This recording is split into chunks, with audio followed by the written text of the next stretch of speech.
Começa agora mais um quadro Dica do Especialista. E o tema de hoje é um assunto que desperta muita atenção e cuidado: câncer e neurocirurgia. A gente vai entender hoje os principais avanços, desafios e formas de tratamento dessa área da saúde tão delicada. E aqui no quadro de Dica do Especialista hoje, mais uma vez aqui com a gente, o Dr. Adroaldo Rossetti, membro titular da Sociedade Brasileira de Neurocirurgia. Doutor, prazer tê-lo aqui mais uma vez com a gente. O prazer é meu, Igor. E para começar, por que é que o câncer no cérebro ele é um dos mais temidos pela medicina e pela população mundial? Bom, Igor, em primeiro lugar a gente tem que definir a questão do câncer, né? Porque assim, existem vários tipos de tumores, tá? Existem tumores que são benignos e que não são cânceres, mas muitas vezes precisam ser tratados de maneira cirúrgica ou até às vezes com radioterapia, tá? E tem os tumores malignos, sim, que esses são os cânceres, tá? E no cérebro, basicamente, você vai ter tumores que são do próprio tecido cerebral ou das estruturas que tem no tecido cerebral, ou tumores que vêm de outros lugares, que são as metástases, ou seja, pacientes que têm câncer em outras localizações, certo? E aí mandam um pedacinho desse câncer para o cérebro, são as metástases cerebrais, certo? E tem os tumores do próprio cérebro, que, como eu falei, podem ser tumores benignos ou tumores malignos, que são os cânceres. E quais são os principais sintomas que podem indicar o aparecimento de um câncer no cérebro que as pessoas acabam ignorando? Geralmente, os tumores cerebrais, como nós já falamos de outras vezes, eles podem se manifestar de diversas formas. Por alteração do comportamento, por algum déficit neurológico, como, por exemplo, uma fraqueza de um lado do corpo, uma falta de equilíbrio, né, uma diminuição da visão, uma dor de cabeça, uma crise convulsiva, né? Então, são várias manifestações. E muitas vezes, né, você pode não ter manifestações, né? Muitas vezes esses tumores, sejam eles benignos ou malignos, eles podem ser descobertos por ocasião de um trauma na cabeça, por exemplo. O paciente tem uma pancada na cabeça, vai fazer uma tomografia e de repente descobre um tumor dentro da cabeça, um tumor no cérebro, e que ainda não começou a dar sintomas, né?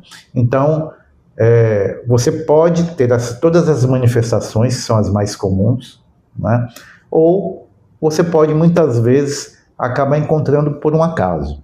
E assim, tem um grupo de risco, tem uma faixa etária mais vulnerável, ou em qualquer idade pode descobrir um câncer no sistema nervoso central? Pronto, na realidade não existe fatores de risco e nem faixa etária de risco.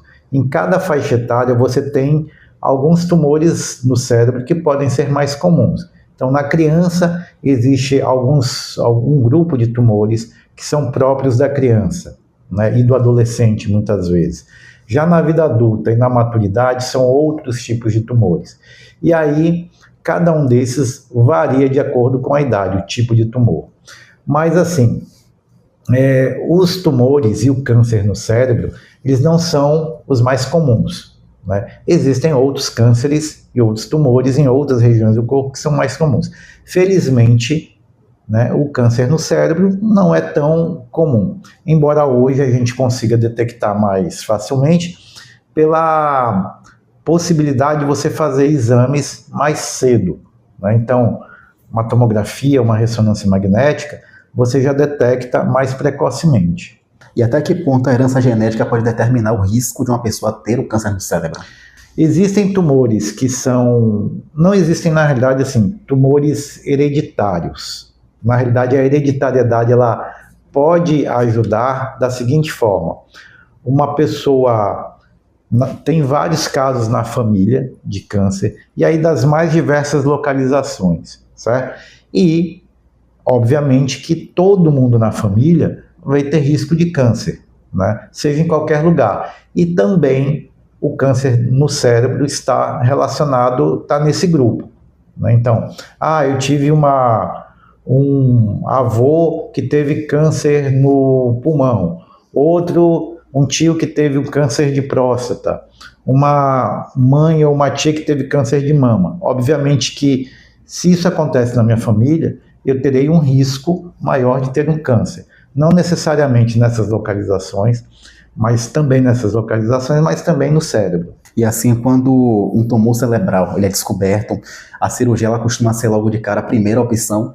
Bom, vai depender de uma série de situações, vai depender da localização do tumor, vai depender do tipo de tumor, vai depender do tamanho do tumor e dos sintomas que o paciente está sentindo.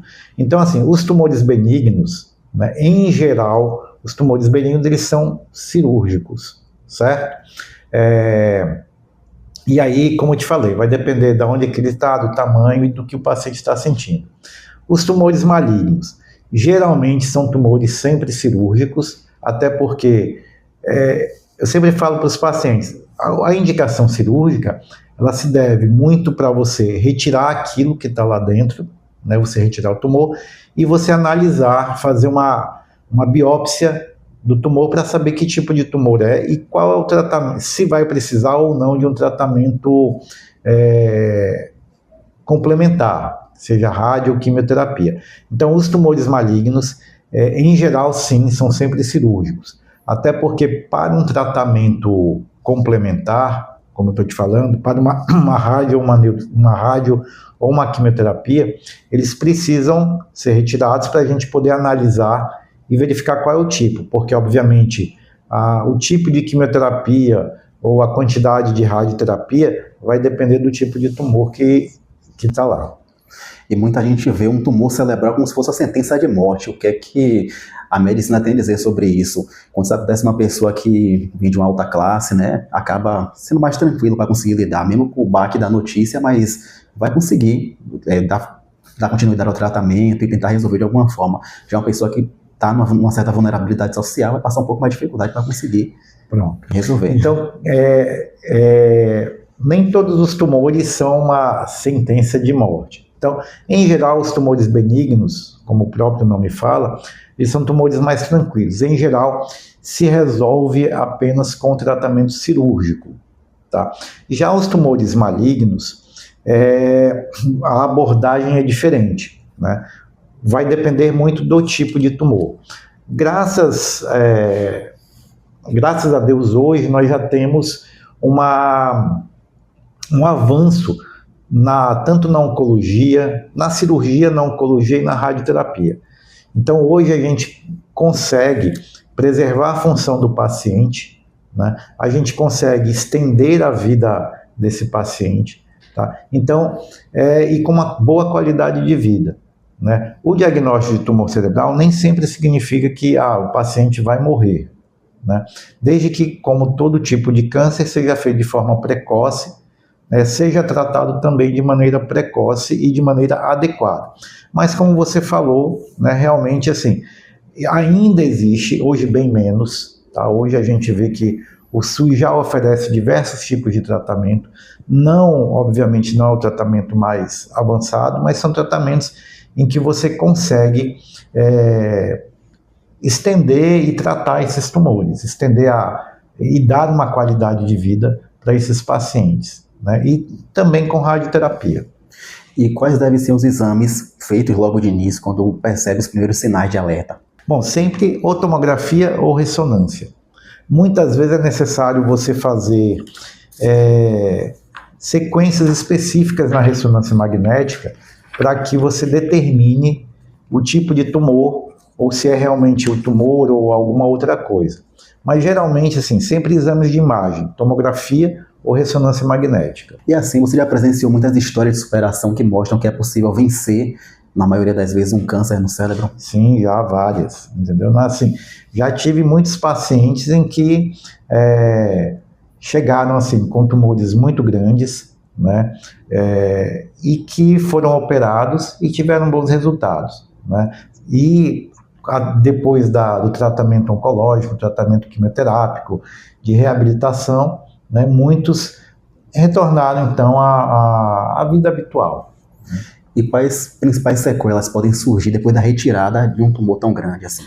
Pronto. As sequelas vão depender, Igor, muito da localização do tumor, em que área do cérebro o tumor está. Então, muitas vezes, o paciente ele já chega com alguma sequela, com algum déficit neurológico. Como eu falei, às vezes é uma fraqueza em um lado do corpo, às vezes é uma alteração de comportamento, né? Às vezes é uma alteração visual, né? Quando o tratamento ele é feito da forma adequada e no momento adequado também, um momento mais precoce, muitas vezes você consegue reverter isso daí. Em outras situações, infelizmente, não. Hoje, o princípio, assim, principalmente no caso dos tumores malignos, né?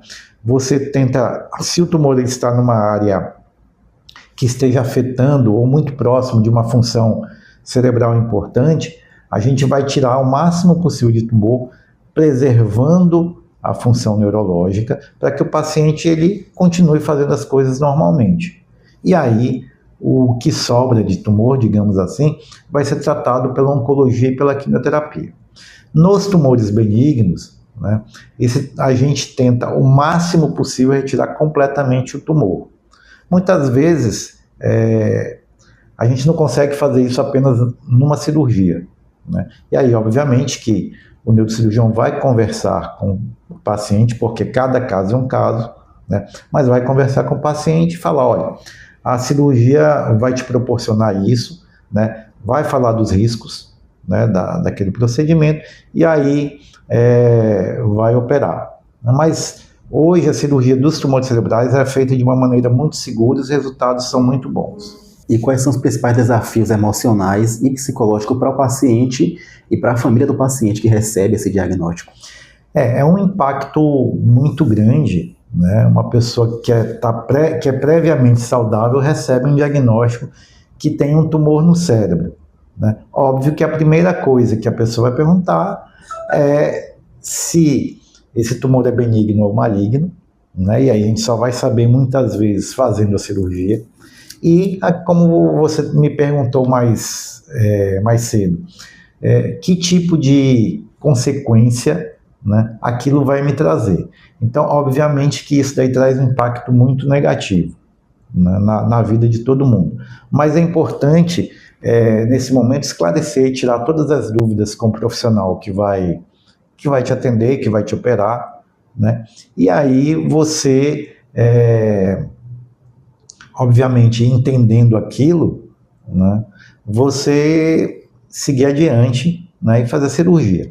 E é importante também sempre o suporte psicológico nesses casos, né? É importante que tenha sempre um acompanhamento do psicólogo, ou até mesmo se a pessoa for muito religiosa, né, tiver algum tipo de fé, fazer esse acompanhamento também, né, mais religioso, perto, que essas coisas ajudam. E assim, se o senhor tivesse que deixar uma mensagem para quem está enfrentando essa luta, esse momento, né, acabou de descobrir que tem um câncer no cérebro, um tumor no cérebro, qual mensagem seria que o senhor deixaria uma mensagem de esperança para essas pessoas? Que não desanime, certo? Que siga enfrentando a situação, porque hoje a gente sabe que a medicina, e especificamente a neurocirurgia, tem condição de dar todo o suporte técnico para que a sua situação seja bem resolvida, né? Então, confiar em Deus primeiramente, né? E confiar no profissional nos profissionais que estão conduzindo o caso. E assim fica claro que informação, prevenção, cuidado pode salvar vidas e assim, a prevenção que você tem agora pode garantir essa qualidade de vida mais para frente, com né? certeza. Eu agradeço muito por mais uma vez estar aqui trazendo esse conhecimento valioso para todos nós aqui, viu? E até a próxima edição do quadro Dica do Especialista. Eu que agradeço, Igor. Até logo.